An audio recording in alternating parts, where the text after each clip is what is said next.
सर्वप्रथम जय आदिवासी, जय भीम, जय शिवराय। आज आपण देवळा तालुक्यातील हनुमंतपाडा या गावामध्ये जे काही आपले आदिवासी भिल समाजाचे आपले बांधव आहेत, त्या बांधव मी सकाळी काल व्हिडिओ व्हायरल केलाच आहे। कशा प्रकारे त्यांचं घर तोडलं, त्याच्यानंतर त्यांचे कपडे बाहेर फेकले, त्यांचं धान्य बाहेर फेकलं, सर्व ज्या वस्तू आहेत त्या सर्व वस्तू बाहेर फेकल्या, ज्या ढोरगुरांना राहण्याचं जे घर होतं ते घर पाडलं। या ठिकाणी एकदम डोंगराच्या पायथ्याखाली हे गाव आहे आणि ते ज्या ठिकाणी राहत होते ते एकदम इथं आपण आजूबाजूला पूर्ण झाडी आहे आणि इथं बिबट्याचा परिणाम आहे आणि ढोरगुरं पूर्ण उघड्यावर आहेत, लहान लहानले पोरं आहेत इथं या ठिकाणी।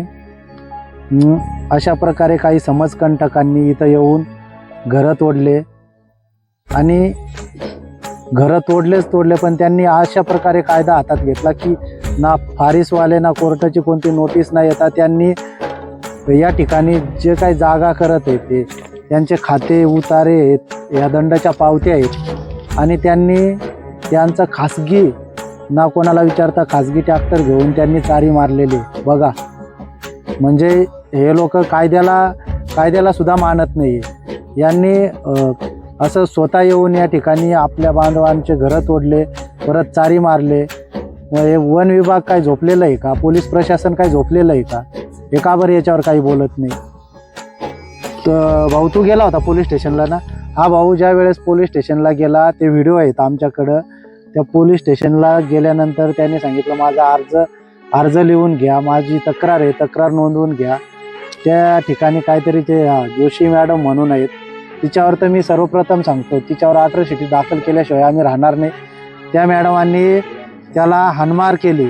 एक कोणता तरी आहे, अजून काय नाव आहे त्यांचं, कॉन्स्टेबल कोणते तरी आहेत, ते म्हणे व्हिडिओ काढू नका। पोलीस स्टेशन एक पब्लिक प्लेस आहे, हायकोर्टाने मान्यता दिली आहे, पोलीस स्टेशन एक पब्लिक प्लेस आहे, तिथं आपण व्हिडिओ काढू शकतो।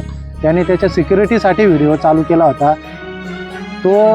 ते आपण पोलीस स्टेशन आपण एक हे मानतो, आपण कुठंतरी आपल्या संरक्षणासाठी पोलीस स्टेशन असतो आणि त्या ठिकाणी त्याचं ऐकून न घेता, त्याचा अर्ज न दाखल करता त्यालाच मारलं, कुठला न्याय आहे? मला एकच सांगायचं आहे सर्व समाज बांधवांना, जे काही आपल्या बांधवांवरती अन्याय अत्याचार झालेला आहे, अशाच प्रकारे ओढ्यामध्ये नाशिकमधलं ओढा ग्रामपंचायतमध्ये अशाच प्रकारे आपल्या बांधवांवरती अत्याचार झालेला आहे। ते सासू सासरे कधीपासनं तुम्ही इथं कधीपासनं राहू राहिले? लई वर्ष झाले। किती वर्ष? सासू आजले पंजरे पासून इथं म्हणजे तुमच्या 2-3 पिढ्या गेल्या? हो, ही तिसरी पिढी। हो, मग ही जागा तुम्ही तेव्हापासनं करतायत का? हो, तेव्हापासून करतोय। माझं लग्न यावं झाले, माझ्या वडिलांना कुठं बुरंज, कुठं खून आहे, कुठं काय आहे ते माझ्या सासऱ्याने दाखवेले। बरं, मग मला आठवत तुम्ही तेव्हापासनं दंड भरत होते? हो, हे दंड पावत्या म्हणजे माझ्या सासऱ्याला जेल मध्ये टाकले, हाणमार केली, तेव्हापासून हे दंड पावत्या भरत आले माझे सासरे। बरं, मग तुम्ही ज्या दिवशी असं प्रकरण झालं त्या दिवशी तुम्ही त्या दिवशी मी नव्हते, मी तिकडे होते, गुरं येत आमचे तिकडे होते गुरांपाशी।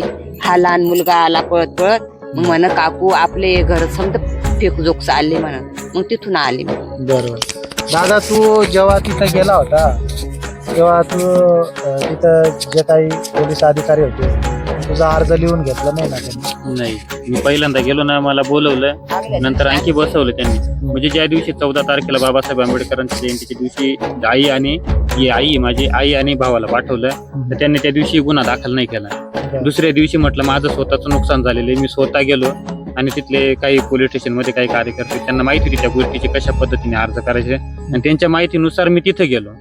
तर मी तिथे गेल्यानंतर मला म्हणून जेवण करायला गेले, थोडा वेळ बसा, मी तिथं बराच वेळ बसलो।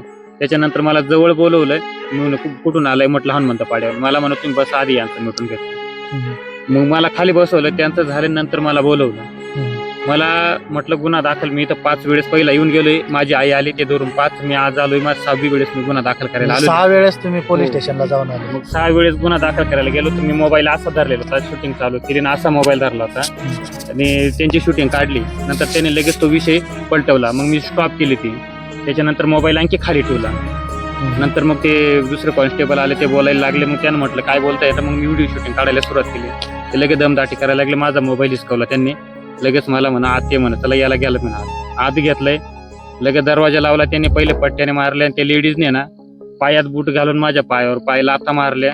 कोणत्या जोशी मॅडमने लाथा बरं. मारल्या आणि इथं कानावर मारली होती. सुजलं होतं दुसऱ्या दिवशी सकाळी, सुजून गेली होती ही साईड आणि केस धरून ओढली होती तिने. म्हणजे तिच्या हातातली बांगडी कुठंच तोर मारलं होतं तिने. आणि ते दोघं जण होते ते धरायचे मला. आपण बघू शकता आपल्या आदिवासी बांधवांना आम्हाला तर असं वाटतं की अजून कुठेतरी आमच्या आदिवासी बांधवांना या जावाला स्वातंत्र्य सुद्धा मिळालं मारलं नाही. होतं त्याने. कोणी मारलं होतं? या शेतीवाल्याने. जे इथं जे काही समाजकंटक आहेत ते इथं येऊन पपडी सुद्धा हे फाडले थोडे. हे बांधव इथं एका कोपऱ्यात राहतात. त्यांना कुठलं गावाचा आधार नाही. ते एकत्र असतात. ह्या आई लहान लहानले पोरं आहेत हे जेव्हा कोणी मोठे माणसं राहत नाही, एकटं बाई पाहून बायांना मारतात. हे नामर्द साले बायांना येऊन मारतात. आणि आपण जेव्हा पोलीस प्रशासनाकडे मदतीसाठी जातो तेव्हा पोलीस प्रशासन पण आपल्याला उडवाउडवीचे उत्तरं देतं. आपला अर्ज दाखल करून घेत नाही, आपलं जाब ऐकत नाही. मग आपल्या बांधवांनी जायचं कुठं? हे उद्या पिकामध्ये येऊन म्हशी बांधतात. आणि जेव्हा म्हणजे जेव्हा शेती त्यांचं शेती आहे बाजरीमध्ये येऊन त्यांचे ढोरेगुरे हे समाजकंटक त्यांचे ढोरेगुरे बांधतात. सर्व आदिवासी बांधवांना कळकळीची विनंती आहे की येत्या 21 तारखेला आपण नाशिक जिल्हाधिकारी कार्यालय या ठिकाणी आपण हे जे काही समाजकंटक आहेत जे आपल्या आदिवासी बांधवांना वारंवार त्रास देतात यांना कठोर शिक्षा व्हावी ही मागणी आपण कलेक्टर साहेबांकडे करू. सर्वांनी यायचं आहे. जय आदिवासी, जय भीम, जय शिवराय.